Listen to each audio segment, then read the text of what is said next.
paling penting dalam kehidupan manusia. Namun, dalam kondisi tertentu, air justru dapat menjadi sumber penyakit. Ribuan mikroorganisme hidup di dalam air, contohnya seperti bakteri, virus hingga parasit, serta sebagian besar sebenarnya aman. Tetapi ketika air tercemar oleh limbah rumah tangga, kotoran hewan maupun buangan industri, mikroorganisme tersebut berkembang biak dengan cepat dan berubah menjadi ancaman kesehatan.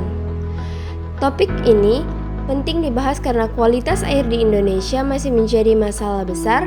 Banyak wilayah masih belum memiliki akses ke air bersih yang layak, sehingga risiko penyakit berbasis air selalu mengintai masyarakat.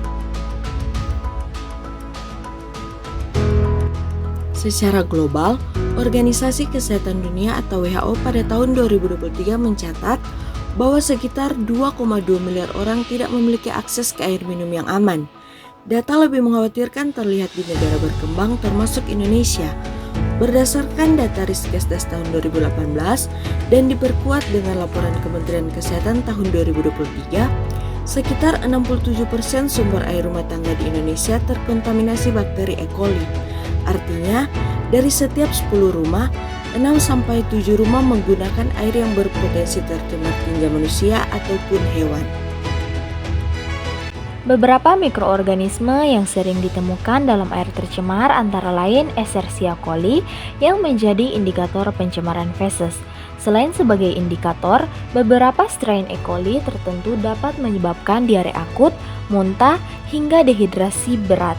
Bakteri lain seperti Salmonella typhi, penyebab demam tifoid, masih menjadi masalah besar. Dengan lebih dari 300.000 kasus tifoid dilaporkan setiap tahun di Indonesia. Untuk penyakit kolera, meskipun angkanya lebih rendah, resikonya tetap ada, terutama pada daerah dengan sanitasi yang buruk. Virus air seperti rotavirus juga banyak ditemukan pada anak-anak yang mengonsumsi air tidak bersih. Bahkan, rotavirus menjadi penyebab diare akut paling umum pada balita di seluruh dunia. Parasit seperti Giardia lamblia dan Entamoeba histolitisa menyebabkan infeksi saluran pencernaan yang dapat berlangsung lama, membuat penderitanya mengalami gangguan nutrisi dan penurunan kondisi tubuh.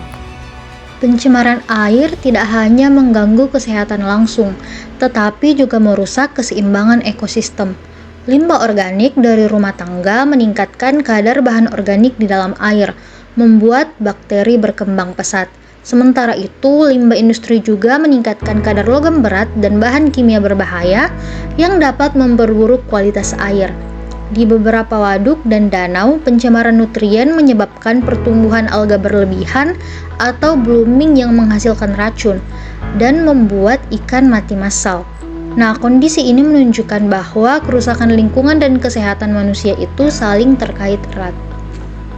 Dampak terbesar dari pencemaran mikrobiologis air adalah meningkatnya penyakit menular, diare, tifus, kolera, hepatitis A, hingga penyakit kulit dan infeksi mata adalah contoh nyata. Masyarakat yang tinggal di daerah padat penduduk, daerah dengan sungai yang kotor, atau daerah yang tidak memiliki sanitasi layak adalah kelompok yang paling rentan. Selain dampak kesehatan, pencemaran air juga memengaruhi ekonomi.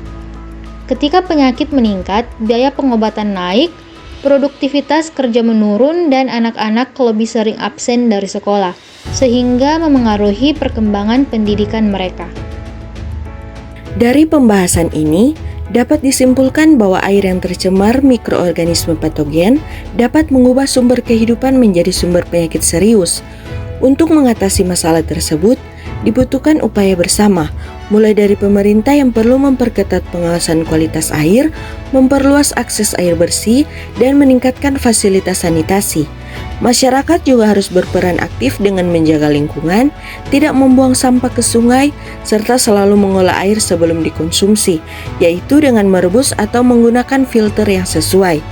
Jika langkah-langkah sederhana ini dijalankan secara konsisten, ancaman dari kehidupan mikro di dalam air dapat ditekan, dan air kembali menjadi sumber kesehatan, bukan menjadi sumber penyakit.